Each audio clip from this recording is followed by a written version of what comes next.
എല്ലാ കൂട്ടുകാർക്കും നല്ലൊരു ദിവസം ആശംസിച്ചുകൊണ്ട് നമുക്ക് നേരെ സേതുവിന്റെ പല്ലവിയുടെ ഇന്നത്തെ നല്ലൊരു വിശേഷം കേട്ടാലോ. അപ്പൊ ഇന്നത്തെ വിശേഷം കുറച്ച് ലേറ്റ് ആയിട്ട് കേട്ടോ വന്നത്. അപ്പൊ എല്ലാരും മറക്കാതെ കയറി കണ്ണേ. ആദ്യമായി കാണുന്നവരാണെങ്കിൽ ചാനൽ ഇഷ്ടപ്പെട്ട സബ്സ്ക്രൈബ് ചെയ്യാൻ മറക്കരുത്. വീഡിയോ ഇഷ്ടപ്പെടുവാണെങ്കിൽ ഒരു ലൈക്ക് തരാനും മറക്കരുത് കേട്ടോ. അപ്പൊ നമുക്ക് നേരെ നമ്മുടെ വിശേഷത്തിലേക്ക് പോയാലോ. അങ്ങനെ ഇന്നത്തെ വിശേഷത്തിൽ സേതുമാധവനും കോമ്പയർ ചെയ്ത പെൺകുട്ടിയും തമ്മിൽ സംസാരിച്ചുകൊണ്ടിരിക്കുകയാണ്. ഈ സമയത്ത് സേതുമാധവൻ അവളോട് പറഞ്ഞു, അതെ ഈ പൈസ വാങ്ങാൻ പറയണം. ഇത് കേട്ട് കഴിഞ്ഞപ്പോഴത്തേനും അവള് പറഞ്ഞു, പൈസ വാങ്ങാനാ സേതുവേണ്ട കയ്യുന്ന നല്ല കഥയായിപ്പോ. സേതുവേണ്ണ ഉണ്ടോണ്ടാ ഞാനിപ്പോ ഈ കോമ്പയർ ചെയ്ത് ഇങ്ങനെ ജീവിച്ച് മുന്നോട്ട് പോയിക്കൊണ്ടിരിക്കുന്ന. അറിയാലോ, ഒരു ജോലി ഇല്ലായിരുന്ന സമയത്ത് സേതുവേണ്ടല്ലേ എനിക്ക് ഇങ്ങനെ ഒരു ജോലി വാങ്ങി തന്നേന്ന് ചോദിക്കാം. അതൊക്കെ ശരി തന്നെയാ എന്നും പറഞ്ഞോണ്ട്, അതെ വേണ്ട സേതുവേട്ടാ, നമ്മുടെ കുടുംബത്തിൽ ആരുടെയും ഒരു ഫംഗ്ഷൻ നടക്കുന്ന സമയത്ത് നമ്മൾ പണം വാങ്ങുക. അതുപോലെ തന്നെ എനിക്ക് സേതുവേട്ടന്റെ പെങ്ങളെന്ന് പറഞ്ഞാല് ആരാ, എന്റെ അനിയത്തിക്കുട്ടിയല്ലേ. അപ്പൊ അവളുടെ കല്യാണത്തിന് ഞാൻ കോമ്പയർ ചെയ്തതിന്റെ പേരില് പണം വാങ്ങിയിട്ടുണ്ട്. ദൈവം തമ്പുരാൻ പോലും എന്നോട് പൊറുക്കില്ലെന്ന് പറയണം. അപ്പോഴേക്കും അങ്ങോട്ട് പല്ലവി വന്നു. പിന്നീട് അവള് പറഞ്ഞു, എന്താ ശരി സേതുവേട്ടാ ഞാൻ പോട്ടെ എന്ന് പറഞ്ഞിട്ട് പോവാണ്. അപ്പൊ സേതു പറഞ്ഞു, കണ്ടില്ലേ അവള് പണം പോലും വാങ്ങിയില്ല എന്ന് പറയാ. ഇന്നത്തെ കാലത്ത് നമ്മളെ സ്നേഹിക്കുന്ന, നമ്മളെ മനസ്സിലാക്കുന്ന ഇങ്ങനെയുണ്ടല്ലോ ആൾക്കാര് എന്ന് പറയാണ്. അപ്പോഴേക്കും പല്ലവി പറഞ്ഞു, സേതുവേട്ടാ എനിക്കൊരു കാര്യം പറയാനുണ്ടെന്ന് പറയണം. കാര്യം എന്ത് കാര്യം? അതെ ഇവിടെ വെച്ച് പറയാൻ പറ്റില്ലെന്ന് പറയണം. അതെന്താ? സേതുവൻ ഇങ്ങോട്ട് വരാനും പറഞ്ഞ് ആ കയ്യെ പിടിച്ച് വലിച്ചുകൊണ്ട് അങ്ങോട്ട് പോവാണ്. പിന്നീട് അങ്ങോട്ട് മാറ്റി ഒരു മുറിലേക്ക് കൊണ്ടുപോവാണ്. എന്താ പല്ലവി, എന്തെങ്കിലും സീരിയസ് ആയിട്ടുള്ള കാര്യമാണെന്ന് ചോദിക്കും. അതെ സീരിയസ് ആയിട്ടുള്ള കാര്യമാ. ആ നിഖില് നമ്മളെ ചതിക്കുമായിരുന്നു പറയണേ. ചതിക്കുമായിരുന്നോ? നീ എന്താ പറയണെന്ന് ചോദിക്കുക. പിന്നീട് പല്ലവി അറിഞ്ഞ കാര്യങ്ങളെല്ലാം പറയുക. എല്ലാം കേട്ടുകഴിഞ്ഞപ്പോ സേതുവിന് എന്ത് ചെയ്യണമെന്ന് അറിയത്തില്ല. ഈ ഇന്ദ്രനും ചേർന്നുള്ള ചതിയാന്ന് പറയണം. അങ്ങനെയാണെങ്കിൽ ഇത് ഞാൻ വെച്ചു ഉറപ്പിക്കില്ല പല്ലവി. ഒരു കാരണവശാലും എന്റെ പെങ്ങളുടെ ജീവൻ തകരാനായിട്ട് ഞാൻ അനുവദിക്കില്ല. എന്ത് വില കൊടുത്തു എനിക്ക് അവളുടെ ജീവൻ തിരിച്ചു പിടിച്ചേ പറ്റുള്ളൂ. ഒരു കാരണവശാലും അവനെ പോലുള്ള ദുഷ്ടന്റെ മുന്നിൽ എന്റെ പെങ്ങളുടെ ജീവിതം ഞാൻ ഇട്ടു കൊടുക്കില്ല എന്ന് പറയണം. പിന്നീട് പല്ലവി പറഞ്ഞു, ഇതെല്ലാം ഇന്ദ്രന്റെ ചതിയാന്ന് പറയണം. ഇത് കേട്ട് കഴിഞ്ഞപ്പോഴത്തേനും സേതു പറഞ്ഞു, അപ്പൊ ഇനി നമ്മൾ എന്ത് ചെയ്യും? എന്ത് ചെയ്യണമെന്ന് എനിക്ക് അറിയത്തില്ല. എത്രയും പെട്ടെന്ന് തന്നെ നമുക്ക് അച്ഛനെ രക്ഷിച്ചാൽ മതിയാവുള്ളൂ. ഇന്നൊരു രാത്രി മാത്രം നമ്മുടെ മുന്നിലുള്ളൂ. നമുക്ക് ഈ സത്യങ്ങളൊക്കെ അമ്മയോട് തുറന്നു പറയാന്ന് പറയാ. ഇത് കേട്ട് കഴിഞ്ഞപ്പോ സേതു പറഞ്ഞു, അതെങ്ങനെ ശരിയാവും? അമ്മയോട് തുറന്നു പറഞ്ഞിട്ടുണ്ടെങ്കിൽ അമ്മയ്ക്ക് ഇതങ്ങോട്ട് ഉൾക്കൊള്ളാൻ സാധിക്കുമോ? ഒരു കാരണവശാലും സാധിക്കില്ല. ഒന്നാമത്തെ കാര്യം അറ്റാക്ക് വന്നിട്ടുള്ളതാണ്. അപ്പൊ ഇങ്ങനെ ഷോക്ക് കൊടുക്കുന്ന കാര്യങ്ങളൊന്നും പറയില്ലെന്ന് പറഞ്ഞിട്ടുണ്ട്. ആ മനസ്സ് വേദനിപ്പിക്കല്ലെന്ന് പറഞ്ഞിട്ടുണ്ട്. അപ്പൊ ഇനി എന്ത് ചെയ്യും സേതുവേട്ടാ? പറയാതിരുന്നിട്ട് കാര്യമുണ്ടോ? അമ്മ അറിഞ്ഞാൽ മാത്രമേ നമുക്ക് എന്തെങ്കിലും കാര്യമായിട്ട് മുന്നോട്ട് പോകാൻ പറ്റുള്ളൂ. അമ്മേനെ ഒളിപ്പിച്ച് നമുക്കൊന്നും ചെയ്യാൻ പറ്റില്ലെന്ന് പറയാം. സേതു പറഞ്ഞു, നോക്കട്ടെ ഒരു കാര്യം ചെയ്യാം, നമുക്ക് അമ്മയോട് കാര്യങ്ങളൊക്കെ ചെന്ന് തുറന്നു പറയാന്ന് പറയണം. അങ്ങനെ അവർ രണ്ടുപേരും കൂടെ നേരെ പൂർണിമേനെ കാണാൻ വരുവാണ്. ഈ സമയം പൂർണിമ നിഖിലിന്റെ അച്ഛൻ്റെ അടുത്ത് സംസാരിച്ചിരിക്കുവായിരുന്നു.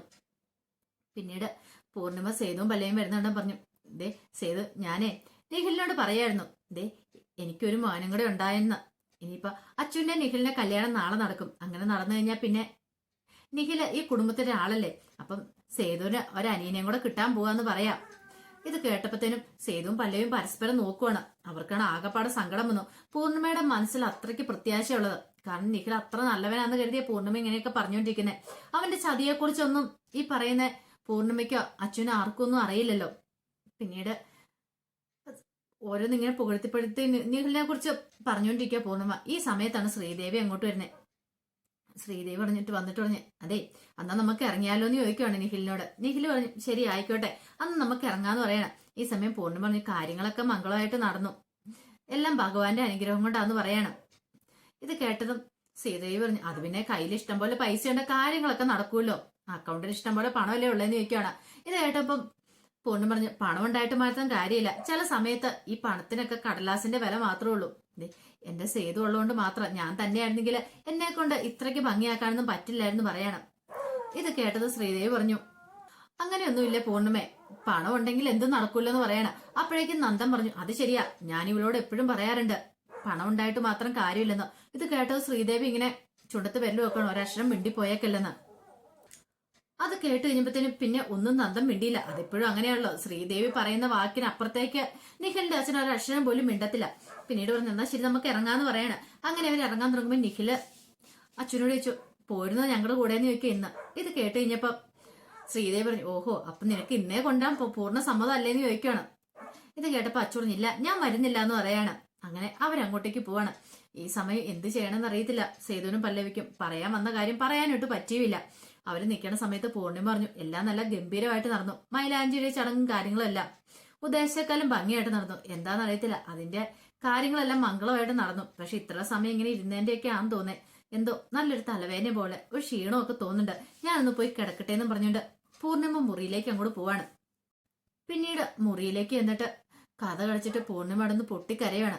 പൂർണിമയുടെ മനസ്സിൽ മാധവമേനെ കുറിച്ചുള്ള ചിന്തകളൊക്കെ വരുവാണ്. ഒരുപക്ഷെ മാധവമേനൻ ഉണ്ടായിരുന്നെങ്കിൽ തനിക്ക് ഇത്രമാത്രം വിഷമിക്കേണ്ട വരത്തില്ലായിരുന്നു. കാര്യങ്ങളെല്ലാം നോക്കി നടത്താൻ. ഇപ്പം സേതു തന്നെ എല്ലാ കാര്യങ്ങളും നോക്കി നടക്കുന്നു. തന്നെ കൊണ്ട് സാധിക്കുന്നില്ലോ എന്നൊരു ചിന്ത പൂർണിമയുടെ മനസ്സിലുണ്ട്. അങ്ങനെ കരഞ്ഞുകൊണ്ടിരിക്കുന്ന സമയത്ത് അങ്ങോട്ട് അച്ചു കയറി വരുവാണ്. അച്ചു എന്നിട്ട് ചെന്താമ്മേ, അമ്മ എന്താ ഇങ്ങനെ പുറംതിരിഞ്ഞിരിക്കണെന്ന് നിൽക്കും. ഒന്നുമില്ലാന്ന് പറയണം. പിന്നീട് തന്റെ മുഖത്തിന് നേരെ പൂർണിമയുടെ മുഖം തിരിക്കുകയാണ്. എന്താ അമ്മ കരയുമായിരുന്നു ചോദിക്കുക. ഇല്ല, കണ്ണത്തൊരു കരട് പോയതാ. മനസ്സിലായി ഈ കരട് എന്തിന്റെയാന്ന്. എനിക്കറിയാം.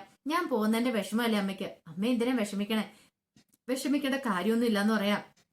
എന്നാലും എനിക്കെന്തോ വല്ലാത്തൊരു സങ്കടം വരുന്നുണ്ട്. അമ്മ വിഷമിക്കണ്ടെന്നൊക്കെ പറഞ്ഞുകൊണ്ടിരിക്കുന്ന സമയത്ത് അങ്ങോട്ടേക്ക് പല്ലവി സേതു ബേബി ചേച്ചിയും കൂടെ കടന്നു വരുവാണ്.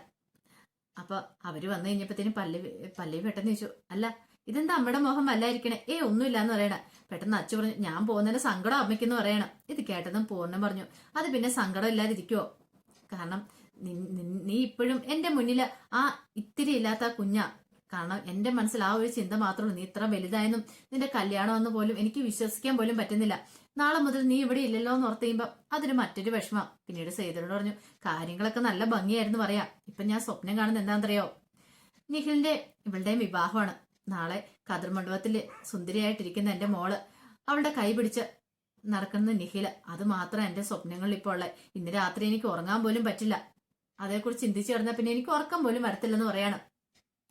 സേതുവിനും പല്ലവിക്കാണോ വല്ലാത്തൊരു വിഷമം. പിന്നീട് സേതുവിനോട് പറഞ്ഞു, അതെ നീ ഇല്ലായിരുന്നെങ്കിൽ എനിക്ക് ഒരു കാരണവശാലും ഇത് ഇത്ര ഭംഗിയായിട്ട് നടത്താനൊന്നും പറ്റില്ലായിരുന്നു. എനിക്ക് എന്ത് ചെയ്യണമെന്ന് പോലും അറിയില്ലായിരുന്നു. നീ ഉള്ളതുകൊണ്ട് ഞാൻ ഒന്നും അറിഞ്ഞില്ല. അതുപോലെ തന്നെ പല്ലവി എല്ലാ കാര്യത്തിനും ഓടി നടന്ന് വേണ്ടുന്ന കാര്യങ്ങളൊക്കെ ചെയ്തില്ലേ. എത്ര നന്ദി പറഞ്ഞാലും പല്ലവിയോട് പറഞ്ഞാൽ മതിയാവില്ലെന്ന് പറയണം. ഇത് കേട്ടതും പല്ലവി പറഞ്ഞു, എന്താ പൂർണ്ണാമ്മ ഇങ്ങനെയൊക്കെ പറയണമെന്ന് ചോദിക്കുക.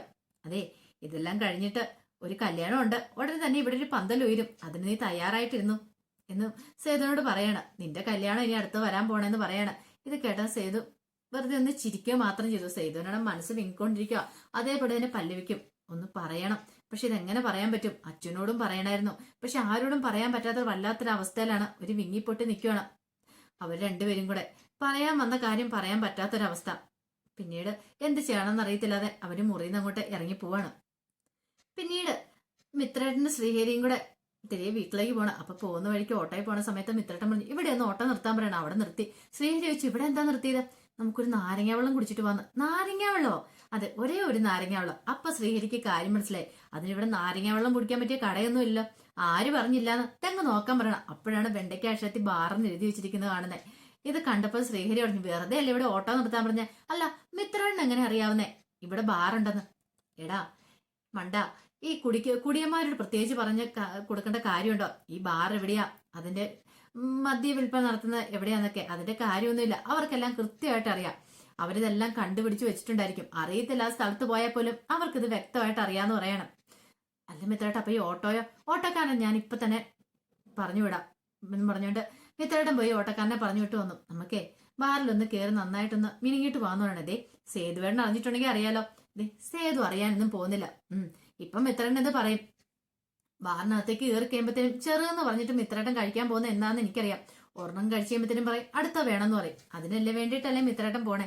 ഒന്ന് പോടാ അവിടുന്ന്, ഇതൊക്കെയല്ലേ നമുക്കൊരു രസം എന്നും പറഞ്ഞ് അവരങ്ങ് നടക്കുമ്പോഴാണ് അവരെ കാഴ്ച കാണുന്നത്.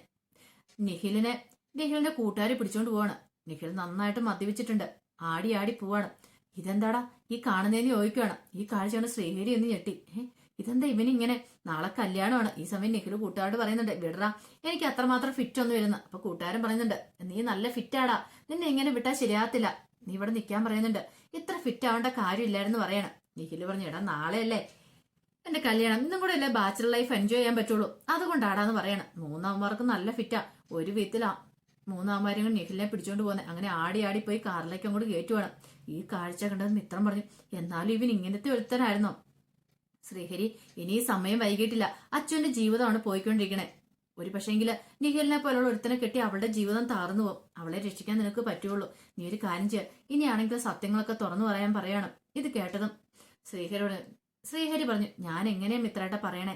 സേതുവേട്ടനോട് എനിക്ക് പറയാനായിട്ട് പറ്റില്ല. ഞാൻ പറഞ്ഞിട്ടുണ്ടെങ്കിൽ സേതുവേട്ടൻ എങ്ങനെ ഉൾക്കൊള്ളുന്നതെന്ന് പോലും അറിയില്ല. എടാ ഇപ്പൊ പറ്റിയ അവസരമാ. ഇവന്റെ കള്ളത്തരമൊക്കെ നമുക്ക് പൊളിച്ചെടുക്കാൻ മേലേ. വേണ്ട മിത്രേട്ട, എനിക്ക് പറ്റില്ല എന്ന് പറയാ. എനിക്ക് ചതിക്കാൻ പറ്റില്ല. ഒരു പക്ഷെ ഇനിയിപ്പൊ എന്താ ചെയ്യണ്ടേ, എന്താ സംഭവിക്കുന്ന പോലും എനിക്ക് അറിയില്ല എന്ന് പറയണം. ഇത് കേട്ടതും മിത്രം പറഞ്ഞു, ഇനിയിപ്പൊ പറഞ്ഞിട്ട് കാര്യമില്ല. അച്ഛന്റെ ജീവിതം തറന്നു പോയിട്ടുണ്ടെങ്കിൽ അതിനകത്ത് നിനക്കും ഒരു പങ്കുണ്ടെന്ന് പറയണം. ശ്രീഹരിക്ക് ആകെപ്പാടൊരു വല്ലായ്മയായി. എന്ത് ചെയ്യണമെന്ന് അറിയത്തില്ലാത്തൊരവസ്ഥ. ഈ സമയം സേതുവും പല്ലവി ഒരു പെട്ട അവസ്ഥയിലായിരുന്നു. അവർക്ക് ആരോടും ഈ സത്യങ്ങളും തുറന്നു പറയാൻ പറ്റിയിട്ടുണ്ടായിരുന്നില്ല. അവസാനം കുറുപ്പമ്മാനോട് ഈ കാര്യങ്ങളൊക്കെ പോയി പറയണം. എല്ലാം കേട്ട് കഴിഞ്ഞപ്പോഴത്തേനും കുറുപ്പമ്മാൻ ചോദിച്ചു, ഇനിയിപ്പോ എന്ത് ചെയ്യാനാ പ്ലാന്? അറിയത്തില്ല, ഇന്ന് ഒരു രാത്രി ഉള്ളെന്ന് പറയണം. അച്ഛനോടെങ്കിലും സത്യം തുറന്നു പറയണേ മനസ്സിന് കുറച്ചൊരു ആശ്വാസം ഉണ്ടാവുമായിരുന്നു. കുറുപ്പമ്മാൻ പറഞ്ഞു, ഇനിയിപ്പോ ഇത് മറച്ചു വെച്ചിട്ട് കാര്യമില്ല. സേതു, പിന്നെ ഒരു കാര്യമുണ്ട്. നാളെ ഈ വിവാഹം മുടങ്ങിയിട്ടുണ്ട് എന്താ സംഭവിക്കാൻ പോകുന്ന അറിയാലോ. നിനക്ക് വിൽപത്രത്തിലുള്ള ഒരു അവകാശം അത് നഷ്ടപ്പെടാൻ പോവാ. പിന്നെ നിനക്ക് ഈ വിൽപത്രത്തിൽ അവകാശം ഉണ്ടാകത്തില്ല. വിൽപത്രം റദ്ദായി പോകുന്നു പറയണം. ഇത് കേട്ടതും സേതു പറഞ്ഞു, വിൽപത്രം പോയിക്കോട്ടെ, അതിനൊന്നും എനിക്ക് കുഴപ്പമില്ല. പക്ഷേങ്കില് എന്റെ പ്രശ്നം എന്താണെന്നറിയോ, അച്ഛന്റെ ജീവിതമാണ്. എനിക്ക് സ്വത്തോ പണമൊന്നും വേണ്ട. പക്ഷെ എന്റെ പെങ്ങളുടെ ജീവിതം സേഫ് ആയിരിക്കണം. എന്ത് നടന്നു പറഞ്ഞാലും അച്ഛന്റെ വിവാഹം മുടങ്ങണം. എങ്ങനെയെങ്കിലും വിവാഹം മുടങ്ങിയാൽ മാത്രമേ നമ്മൾ ഉദ്ദേശിക്കുന്ന പോലെ കാര്യങ്ങൾ മുന്നോട്ട് പോകണമെന്ന് പറയണം. ഇത് കേട്ടതും കുറുപ്പാൻ പറഞ്ഞു, അത് ഇത്ര ഈസി ആയിട്ടുള്ള കാര്യമല്ല. നിനക്കറിയാലോ, നീ പറയുമ്പോ ഈസി ആയിട്ടാ. കല്യാണം മുടക്കാൻ എളുപ്പമാണ്. പക്ഷെ മുടക്കി കഴിഞ്ഞിട്ടുണ്ടെങ്കിലോ അതിനുശേഷം വരുന്ന വരുംവരായികൾ എന്തൊക്കെയാണെന്ന് എനിക്ക് അറിയാമെന്ന് ചോദിക്കാം. എനിക്കറിയാം കുറുപ്പമ്മഹ, കാര്യങ്ങളൊക്കെ അറിയാം. എന്നെ അലട്ടുന്ന ഒരു പ്രശ്നം എന്താണെന്ന് അറിയാവോ സേതു? നിനക്ക് ഒന്നുമില്ലാതായി പോവും ഈ കല്യാണം മുടങ്ങിപ്പോയിട്ടുണ്ടെങ്കിൽ. കല്യാണം നടക്കണം അച്ഛൻ്റെ. അതാ എന്നെ സംബന്ധിക്കുന്ന ഏറ്റവും വലിയ പ്രശ്നം എന്ന് പറയണം. കുറുപ്പമ്മാവൻ സമാധാനമായിട്ടിരിക്കുക. എന്തായാലും ഒരു പോംവഴി ഉണ്ടാക്കാന്ന് പറയണം. എന്താന്ന് വെച്ചാൽ അതിന്റെ ഉചിതം പോലെ ചെയ്യുക. ഇതേ ഇനിയിപ്പൊ ഞാൻ എന്ത് പറയാനെന്ന് പറഞ്ഞ് കുറുപ്പമ്മാൻ അങ്ങോട്ട് പോവാണ്. ഈ സമയം സേതുവും പല്ലവി എന്ത് ചെയ്യണമെന്ന് അറിയാതെ നിൽക്കുകയാണ്. അപ്പൊ ഇനി നമ്മൾ കാണാൻ പോകുന്നില്ല അടിപൊളി വിശേഷങ്ങളൊക്കെ കേട്ടോ. ഇതിന്റെ ബാക്കി വിശേഷങ്ങൾ അത് വൈകുന്നേരത്തെ പ്രമോ വിശേഷമായിട്ട് വരാട്ടോ. ഇനി നമ്മൾ കാണാൻ പോകുന്ന നെക്സ്റ്റ് വീക്ക് പ്രമോ ആട്ടോ. അപ്പൊ അതിനകത്ത് എല്ലാ സംഗതികളും ഉണ്ട്, കല്യാണം കാര്യങ്ങളൊക്കെ. അപ്പൊ അതിന്റെ വിശേഷങ്ങളൊക്കെ നമുക്ക് എല്ലാവർക്കും കാത്തിരിക്കാം. ഒരിക്കൽ കൂടി എല്ലാവർക്കും നല്ലൊരു ദിവസം ആശംസിച്ചുകൊണ്ട് നിർത്തുന്നു.